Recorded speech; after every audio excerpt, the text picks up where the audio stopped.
Télé France informe les participants que la présentation à venir et les informations qui vont être dispensées ne constituent pas en aucune manière une sollicitation ou incitation à acheter ou vendre des produits financiers.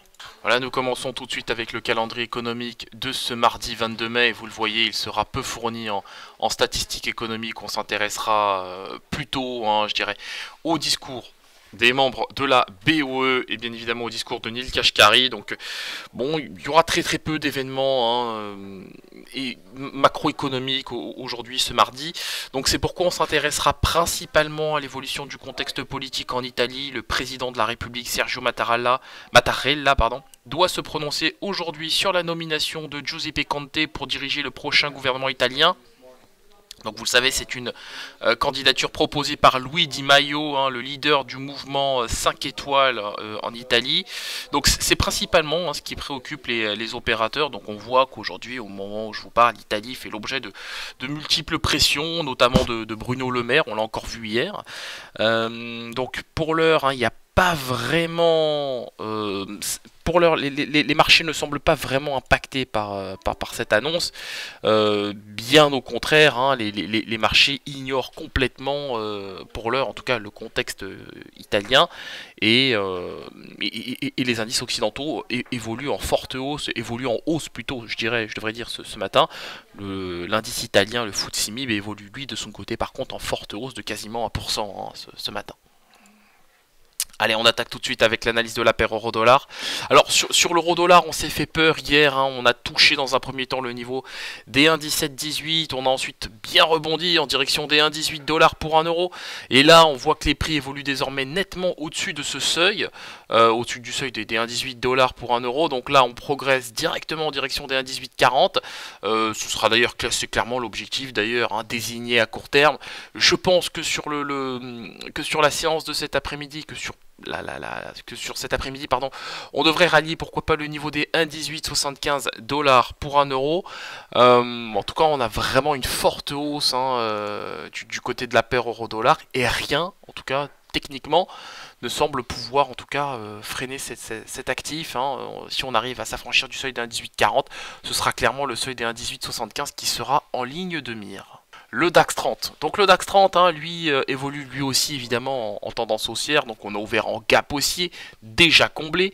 Pour l'heure, on teste la moyenne mobile à 25 périodes. Alors, il n'y a vraiment pas péril dans la demeure sur le DAX 30. On évolue encore sur des niveaux qui sont, une fois de plus, tout à fait significatifs. La volatilité du DAX 30 est sur un plus bas, plus bas annuel, évidemment. Donc...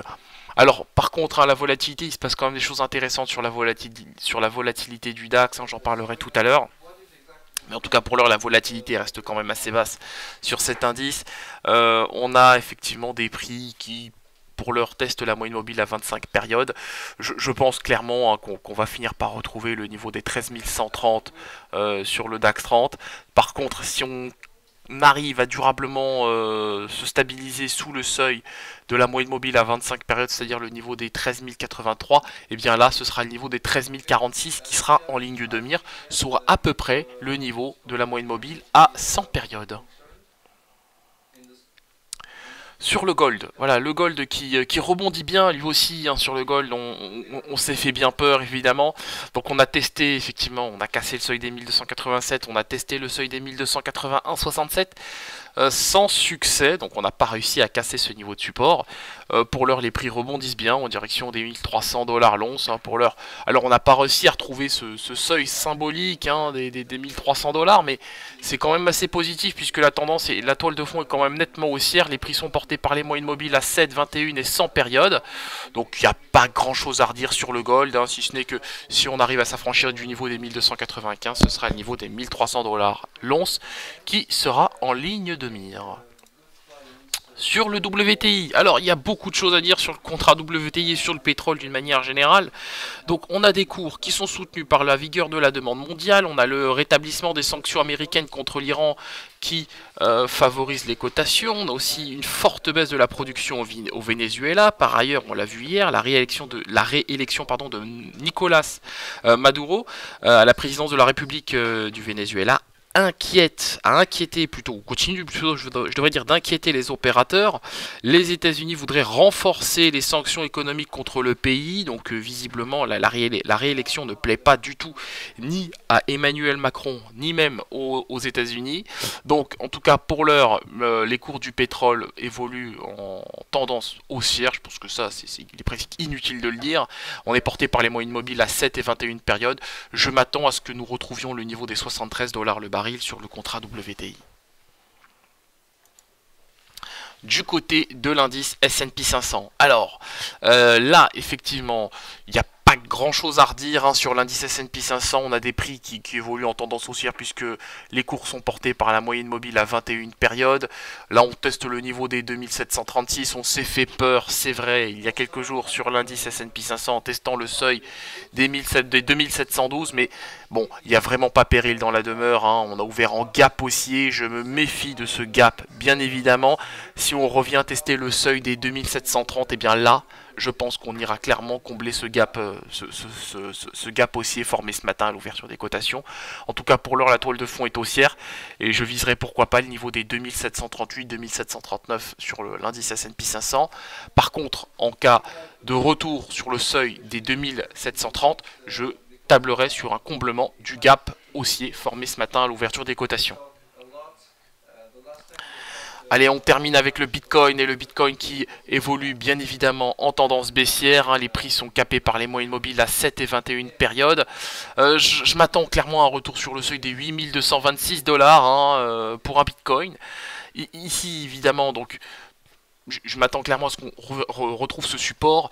Par la suite, en cas de cassure, ce sera direction, pourquoi pas le seuil des 8074 $ pour un Bitcoin. Bon, de mon point de vue, la toile de fond est clairement baissière. Hein. Sur cet actif, il n'y a pas grand chose à redire. Si ce n'est qu'effectivement, en cas de cassure du niveau des 8226 $ l'once, ce sera le niveau des 8075 $ l'once qui sera en ligne de mire. Allez, on se quitte sur cette note. On se retrouve bien évidemment aujourd'hui à 15h15 pour notre séance de live trading. On reviendra surtout sur l'évolution du contexte politique en Italie qui semble préoccuper quand même les opérateurs. Alors pour l'heure, hein, il n'y a vraiment pas péril dans la demeure puisque les indices évoluent toujours en territoire positif. Les futurs américains évoluent en territoire positif, même son de cloche pour les indices européens. Donc il n'y a vraiment pas d'inquiétude en tout cas à court terme. Nous verrons bien si effectivement la tendance se maintient sur cette fin de matinée et sur cet après-midi. Merci à vous et à tout à l'heure.